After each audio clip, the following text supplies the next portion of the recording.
ವೇದಿಕೆಯಲ್ಲಿರ್ತಕ್ಕಂಥವ್ರು ಅವತ್ತೊಂದು ಈ ಗ್ಯಾರಂಟಿ ಸಮಿತಿ ಮಾಡಬೇಕಾದ್ರೆ ಎಲ್ಲ ಸಮಾಜದವ್ರನ್ನ ಒಳಗೊಂಡಂತೆ ಒಂದು ಸಮಿತಿ ಆಗಬೇಕು ಅಂತೇಳಿ ನಮ್ಮ ಚಾಮರಾಜನಗರ ಶಾಸಕರಾಗಿರ್ತಕ್ಕಂಥ ಮಾನ್ಯ ಶ್ರೀ ಪುಟ್ಟಸ್ವಾಮಿ ಅವ್ರನ್ನ ಮಂತ್ರಿ ಮಾಡಿ ಈ ಜಿಲ್ಲೆಗೆ ಉಸ್ತುವಾರಿ ಸಚಿವನಾಗಿ ನೇಮಕ ಮಾಡಬೇಕು ಅಂತೇಳಿ ಆಗ್ರಹ. ಕಾರಣ ಇಷ್ಟೇ, ಅವೆಲ್ಲ ಗೊತ್ತಾದಾಗೆ ಆಡಳಿತದಲ್ಲಿ ಭಾಳ ಅನುಭವ ಇರ್ತಕ್ಕಂಥವ್ರು.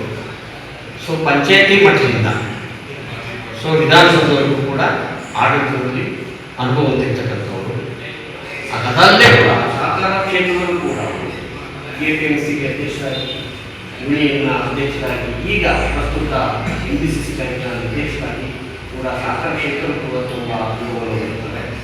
ಹಾಗಾಗಿ ಯಾವುದೋ ಈ ರೀತಿ ಮಂತ್ರಿಯನ್ನು ಕೊಟ್ಟಿದ್ದೆ ಉಸ್ತುವಾರಿ ಮಂತ್ರಿಯನ್ನು ನೇಮಕ ಮಾಡಿದ್ದಾರೆ. ನಮ್ಮ ಕ್ಷೇತ್ರ ಡೆವಲಪ್ ಆಗೋದ್ರ ಜೊತೆಗೆ ಕೂಡ ಜಿಲ್ಲೆಯೂ ಕೂಡ ಅಭಿವೃದ್ಧಿ ಹೊಂದೋದ್ರಲ್ಲಿ ಎರಡು ಮಾತಿಲ್ಲ. ಯಾಕಂದರೆ ಇದುವರೆಗೆ ನಮ್ಮ ಜಿಲ್ಲೆಯ ಆಳ್ವಿಕೆ ಮತ್ತು ತಂಗಿನ ಗೊತ್ತಿರುವ ಹಾಗೆ ಇತ್ತೀಚಿನ ದಿನಗಳಲ್ಲಿ ಮಾದರಿ ಪ್ರಶ್ನಂತೂ ಸ್ವಲ್ಪ ಅಲ್ಪಾವಧಿಯಲ್ಲಿ ನಮ್ಮ ಸುರಕ್ಷಿತರು ಬಿಟ್ಟರೆ ಮற்றವರೆಲ್ಲರೂ ಕೂಡ ಹೊರಗಡೆ ಬಂದಿರ್ತಕ್ಕಂಥದ್ದೇ ನಮ್ಮ ಜಿಲ್ಲೆಯನ್ನು ಆಳಿರ್ತಕ್ಕಂಥ ಕಾರಣ ಏನಂತ ಹೇಳಿದ್ರೆ, ನಾನು ಹೊರಗೆ ಉಸ್ತುವಾರಿ ನಾನು ಅವ್ರನ್ನ ಬ್ಲೇಮ್ ಮಾಡಕ್ಕೆ ಬಂದಿಲ್ಲ.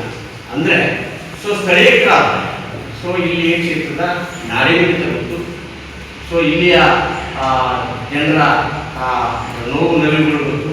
ಅದರ ಜೊತೆಗೆ ಮಂತ್ರಿಗಳು ಹೊರಗಡೆ ಬಂದಂದ್ರೆ ಯಾವುದೋ ಸರ್ಕಾರಿ ಕಾರ್ಯಕ್ರಮ ನೆಪ ಇಟ್ಕೊಂಡು ಯಾವುದೋ ಪೂಜೆ ನೆಪ ಇಟ್ಕೊಂಡು ಬರ್ತಿದ್ರು. ಒಂದು KDP ಜಿಲ್ಲೆ 3 ತಿಂಗಳು ಒಂದು KDP ಮೀಟಿಂಗ್ ಬರ್ತಕ್ಕಂಥದ್ದು ಬಿಟ್ಟರೆ ನಾವೆಲ್ಲರೂ ಕೂಡ ಮಂತ್ರಿಯವರು ಕೈಗೆ ಸಿಗ್ತಿರೋದ್ರಿಂದ ಜನ. ಹಾಗಾಗಿ